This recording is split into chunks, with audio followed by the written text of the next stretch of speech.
Hello मेरे प्यारे दोस्तों, कैसे आप सब लोग। मैं उम्मीद करता हूँ सब लोग बहुत ही अच्छे होंगे, बहुत ही अच्छी तरीके से अपनी पढ़ाई कर रहे होंगे। आज की इस प्यारे से वीडियो में बताऊंगा प्रकाश का परावर्तन क्या होता है। ठीक है, रिफ्लेक्शन ऑफ लाइट। तो यह क्या होता है, ये आपको इस प्यारे से वीडियो में बताऊंगा, जो बहुत ही इंपॉर्टेंट टॉपिक है बोर्ड एग्जाम की दृष्टि से, क्लास 10। ठीक है, तो प्रकाश का परावर्तन पहले मैं डायग्राम बताऊँगा। ठीक है, तो यह मान लो कोई पारदर्शी तल है, ठीक है, जिसमें से पॉलिश किया हुआ है। कोई कांच का टुकड़ा था, उसके एक साइड हमने क्या कर दिया, पॉलिश कर दिया। उस कांच के टुकड़े का नाम था M1 M2। ठीक, M1 M2। यह हमने एक कांच का टुकड़ा लिया, उसके एक साइड हमने पॉलिश कर दिया। ठीक है, उस कांच के टुकड़े पर हमने एक टॉर्च मारा। ठीक है, एक लाइट ऐसे आकर के कांच के टुकड़े पर पड़ा, ऐसे आया, पड़ा इस पर। तो जिस बिंदु पर यह टकराता है इस कांच के टुकड़े से, कांच के टुकड़े पर, ठीक है, फिर इसी माध्यम में क्या होता है, वापस चला जाता है। ठीक, तो जिस एंगल से जिस इस पे टकराता है उसी एंगल से वापस चला जाता है। अब आप कहेंगे इस पार क्यों नहीं आता, इसलिए नहीं आता क्योंकि हमने एक साइड का कर दिया, पॉलिश कर दिया। पॉलिश करने से दूसरा जो तल होता है वह चमकदार हो जाता है। जब चमकदार तल पर प्रकाश पड़ता है तो रिफ्लेक्ट हो जाता है, परावर्तित हो जाता है। ठीक है, तो जिस बिंदु पर बनता है वहाँ पर एक अभिलंब बन जाता है। ठीक है, अभिलंब बन जाता है, अभिलंब बन जाता है। तो जिस बिंदु पर प्रकाश टकराता है पारदर्शी तल पर, उस बिंदु को कहते हैं आपतन बिंदु। कौन सा बिंदु, आपतन बिंदु।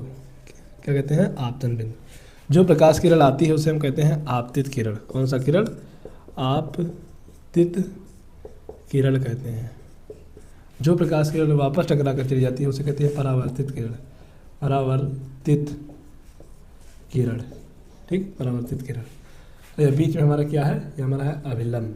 क्या है, अभिलंब है। ठीक, इस आपतित किरण और अभिलंब के बीच में एक कोण बनता है। फिर उसके बाद आपतित के परावर्तित किरण और अभिलंब के बीच में एक कोण बनता है। इन कोणों को कौन कौन सा कोण कहते हैं, देखो, इस कोण को कहते हैं आपतन कोण। कौन सा कोण, आपतन कोण कहते हैं। ठीक है, आपतन कोण।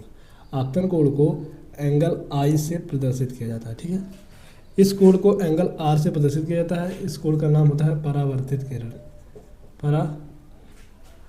परावर्तन कोण, सॉरी, परावर्तन कोण, परावर्तन कोण। ठीक है, ये था हमारा कुछ इस तरीके। ये हमारा क्या है, ये हमारा क्या है, पॉलिश, पॉलिश, पॉलिश किया गया कांच का टुकड़ा, कांच का तल। ठीक, पॉलिश किया गया कांच का तल। ठीक, कुछ इस तरीके से प्रकाश का परावर्तन की घटना होती है। हमने कांच का टुकड़ा लिया, उसके एक साइड हमने पॉलिश कर दिया, वह क्या बन गया, दर्पण बन गया।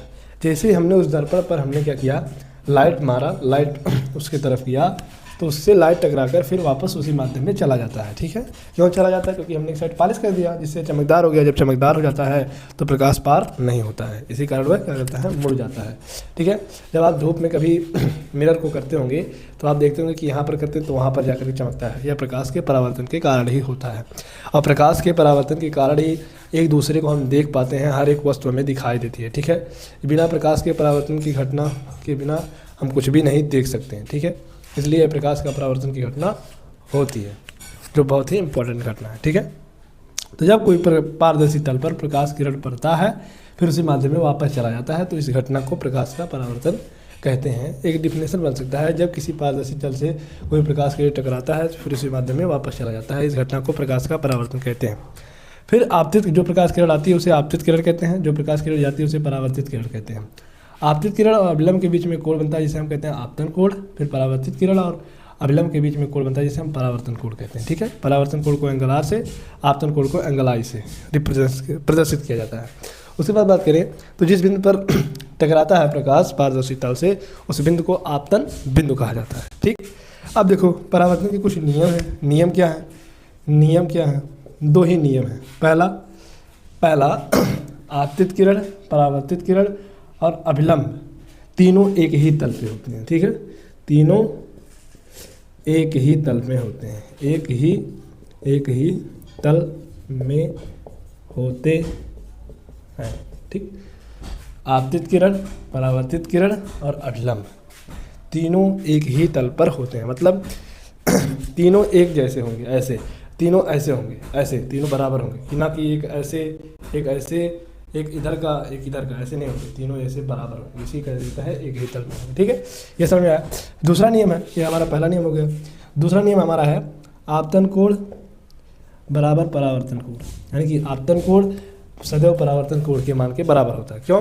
क्योंकि जो प्रकाश किरण आती है जितने एंगल में उतने एंगल में वापस चली जाती है, इसलिए angle I equal angle R होता है। ठीक है, तो ये था हमारा प्रकाश का परावर्तन और परावर्तन के नियम, मैंने डायग्राम के माध्यम से आपको बताया। आई होप आपको समझ में आया तो वीडियो को लाइक कीजिएगा, चैनल पर नए चैनल को सब्सक्राइब कीजिएगा, और वीडियो अच्छा लगे तो वीडियो को लाइक कीजिएगा। मिलते हैं नेक्स्ट वीडियो में, तब के लिए bye bye, love you all, take.